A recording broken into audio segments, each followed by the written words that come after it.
Welcome to this tutorial on best practices for Monday.com items, a powerful tool to manage and track your work. In this guide, we will walk you through the key concepts, practical examples, and best practices to help you get the most out of Monday.com items. First, let's start with the basics. Monday.com items are the building blocks of your workflow, representing individual tasks, projects, or activities. To create an item, simply click the plus button in your board and fill in the relevant details.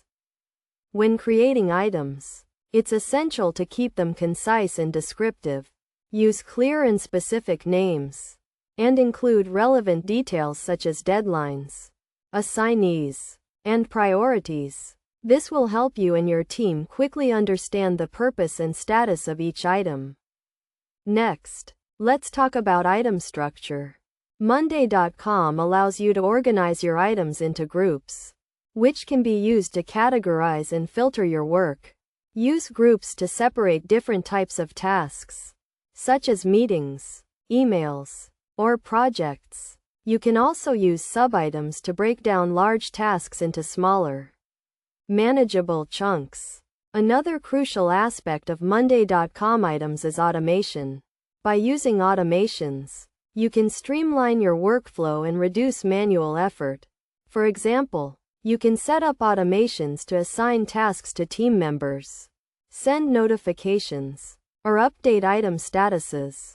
To take your item management to the next level, consider using custom fields. Custom fields allow you to add specific information to your items, such as text, numbers, or dates. This can help you track key metrics, such as project timelines or budget allocations.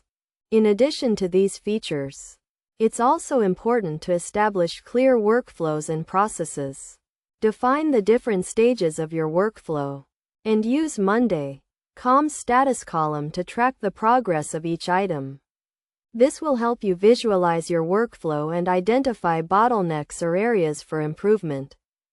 Finally, let's talk about collaboration. Monday.com is a team-oriented platform, and items are a key part of this collaboration. Use the @mention feature to assign tasks to team members, and the comment section to discuss and provide feedback on items. By following these best practices, you can unlock the full potential of Monday.com items and take your workflow management to the next level. Remember to keep your items concise and descriptive. Use groups and sub-items to organize your work, and leverage automation and custom fields to streamline your workflow. With these tips, you'll be well on your way to achieving greater productivity and efficiency in your work.